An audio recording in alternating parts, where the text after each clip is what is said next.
Welcome to the Tech Egg. Don't get scrambled. Enjoy the video.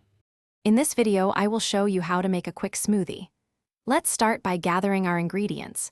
You'll need about 1 to 2 cups of your favorite fruits, either fresh or frozen, and perhaps a handful of leafy greens. Next, select a liquid base, such as 1 cup of almond milk or orange juice. Finally, consider adding a boost like a tablespoon of chia seeds or a scoop of protein powder for extra goodness. Now let's get blending. Always pour your chosen liquid into the blender first. This helps the blades move freely. Then, add your softer ingredients like spinach or banana slices. Harder items, such as frozen berries or ice cubes, go in last. This layering technique ensures everything blends evenly. Secure the lid firmly, and you are ready for the next step.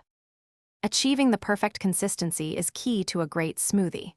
Begin blending on a low setting, then slowly increase to a higher speed.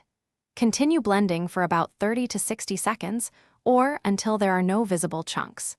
If your smoothie is too thick, add 1 to 2 tablespoons of liquid at a time until it reaches your desired texture.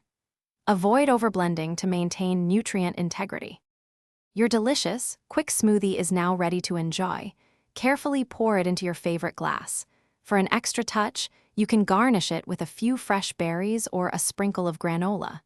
Smoothies are best consumed immediately to maximize their nutritional benefits and fresh flavor. Don't forget to rinse your blender right away. It makes cleanup much easier. Enjoy your healthy treat.